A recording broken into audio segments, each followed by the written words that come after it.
పసుపు పండుగకు పెద్ద సమస్య వచ్చి పడింది. తెలుగుదేశం మహానాడు ఇప్పుడు ఆన్‌లైన్‌లో నిర్వహించాలని నిర్ణయించటంతో టీడీపీ కార్యకర్తలు నీరుగారిపోయారు. యాప్ రూప హాజరు ద్వారా కార్యకర్తలను మహానాడులో కూర్చోబెట్టాలని, పనిచేసిన వారికి పదవులు ఖాయమని చెప్పాలని యువనేత నారా లోకేష్ ప్లాన్ చేస్తున్నప్పటికీ కార్యకర్తలు అంతగా ఆసక్తి చూపే అవకాశం లేదని తెలుస్తోంది.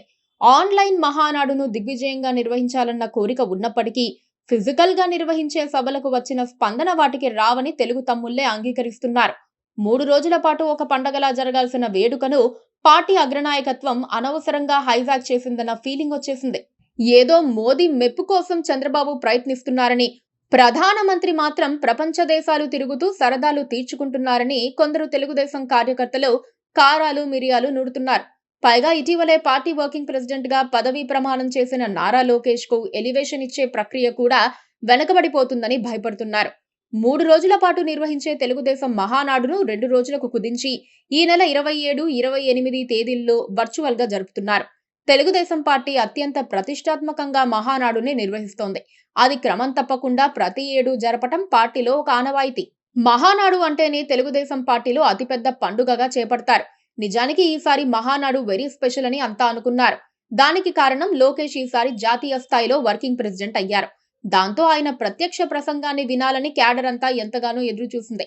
అయితే పశ్చిమాసియాలో ఘర్షణల ప్రభావం మహానాడును తాకింది. వీలైనంతలో పొదుపు చర్యలు పాటించాలని పార్టీ తీసుకున్న నిర్ణయం మేరకు మహానాడుని ఈసారి వర్చువల్ విధానంలో చేపడుతున్నారు. ఆన్లైన్ మహానాడును సక్సెస్ చేసేందుకు నారా లోకేష్ ప్రయత్నిస్తున్నారు. ప్రతి ఒక్కరూ మహానాడును వీక్షించే విధంగా లోకేష్ తమ క్యాడర్ ను ఉత్తేజపరుస్తున్నారు.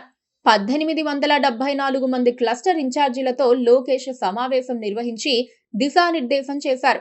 కార్యకర్తలంతా మహానాడును వీక్షించే విధంగా క్లస్టర్ స్థాయిలో ఏర్పాట్లు చేసుకోవాలని ఆయన సూచించారు.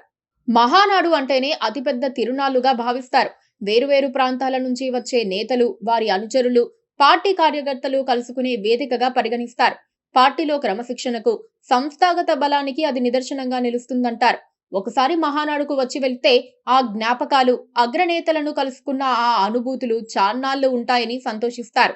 మహానాడు తీర్మానాలు నేతలు చదువుతూ ఉంటే కార్యకర్తలు వాటిని అర్థం చేసుకునేందుకు తాపత్రయపడతారు. ఉద్వేగభరిత ప్రసంగాలు, తొడగొట్టే నేతలను చూస్తూ గడిపేస్తారు. పైగా పార్టీ అధికారానికి వచ్చిన తర్వాత కీలక సమయంలో జరుగుతున్న మహానాడు కావటంతో అందరిలోనూ ఆసక్తి పెరిగిన మాట కూడా నిజమే. అయితే ఇప్పుడు వర్చువల్ మహానాడు అనేసరికి కార్యకర్తల్లో ఒక రకమైన నిస్సత్తువ ఆవహించింది.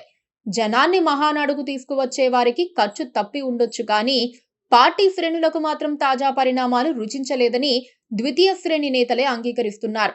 చంద్రబాబు తొందరపడి తీసుకున్న నిర్ణయంతో అయ్యవారిని చెయ్యబోయే కోతి అయ్యిందన్న చందంగా పరిస్థితులు తయారయ్యాయని టీడీపీ జనం వాపోతున్నారు.